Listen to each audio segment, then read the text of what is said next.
this could be a hoax.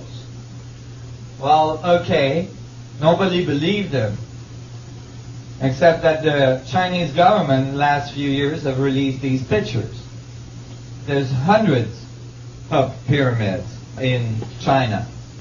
And the Chinese government actually got the farmers to farm on top of the pyramids so that they wouldn't be so apparent by satellite. And the reason why, so here's the poor farmer that got the job. The reason why they were doing that is because they didn't want the Western world to know about these pyramids. Why? Because the legends that comes with these pyramids is that the sun gods built them, and that the sun gods were blue-eyed, blonde-haired people.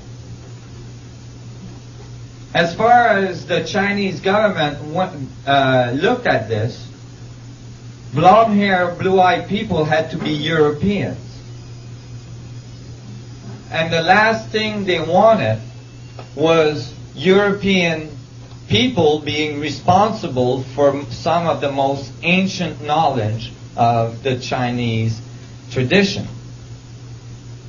So they didn't want those pyramids to be known by the West. They did find the mummies of these blonde-haired, blue-eyed people in the high desert of China. Over 500 mummies were found. All very tall, absolutely not Asian people.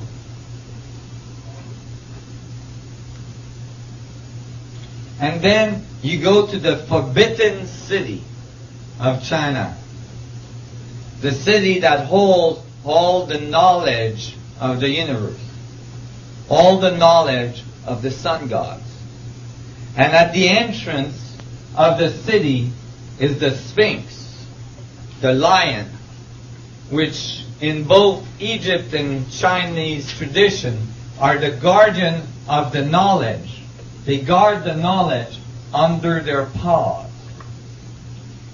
And when you look closely at the paw, what do you find?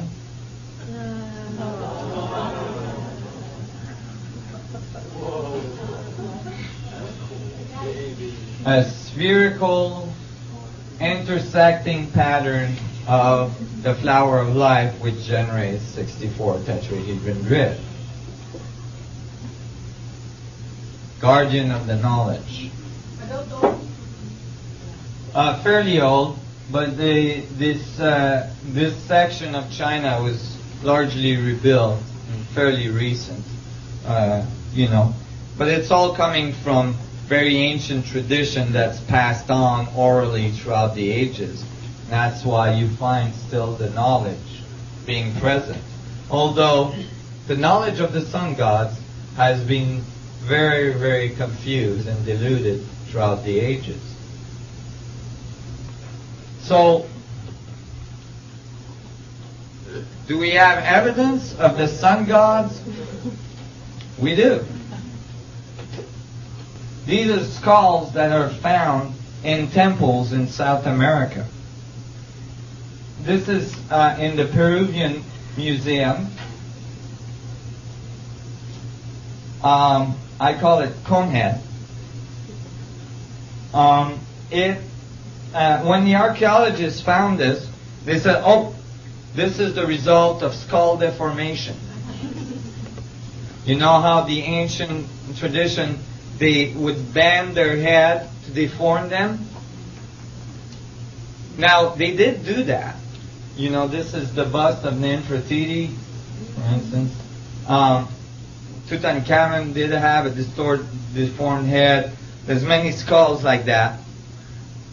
But when you read the ancient texts and they say, they talk about deforming their head, they say that they did that to imitate the sun god, to become sun gods themselves. Now, if you deform your head, right, today, it doesn't matter how much you deform it. you will never be able to exceed the volume capacity of your skull. Your head might look really weird, but the volume inside will be exactly the same. In these cases, the volume of these skulls, the inside volume of these skulls, are over twice the natural volume of the human skull. The normal volume of the human skull. These are not the result of skull deformation. You cannot do that by deforming your skull. The other thing that's interesting is that the hole at the bottom of the skull here, where the atlas goes in, the spine, tells you how big the person was. Right? Because you can figure it out from the size of the spine. These people had to be between 12 and 15 feet tall. There was giants on the earth. Many ancient texts talks about the sun gods as being giants. These are very, very big people. And the fact that there's multiple of these skulls found in temples all around South America tells you that it's not the result of some deformation. These skulls were found in South America and Mexico. Here is some of the Mexican skulls. The early ones were South American skulls. This one actually has a larger volume than the cone head. And this one is the largest volume ever found. Mexico. And the facial features are missing, but the skull is intact, and it's enormous. That's the eye sockets, so you can imagine how large that forehead was. And here is the each lobe, each hemisphere of the skull of the brain seemed to have developed independently in this case, and making it enormous. Go ahead. On the prior slide, am I correct in saying that the orbits of the eyes are a good deal larger than normal? Oh yeah, much larger than normal. This person had huge eyes.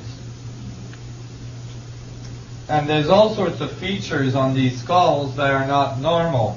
For instance, in these cases, many of the facial features in the jaws don't belong to an Homo sapien. They're mixed between various species that are not supposed to be mixed together.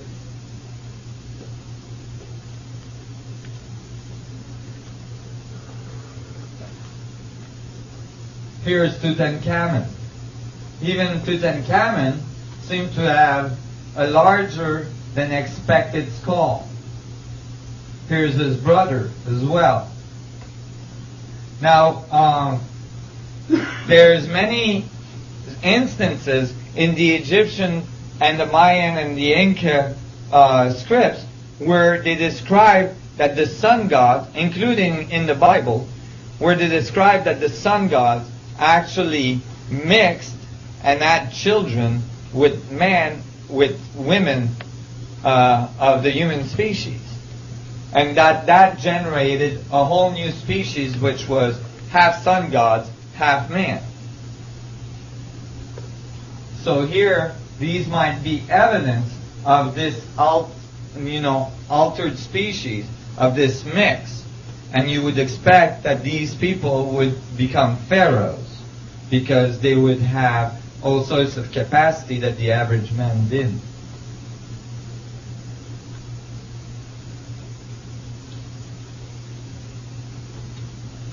So here, we're starting to see a whole new picture of the history of human beings. And mingled in that picture is the information that these sun gods tried to give to man.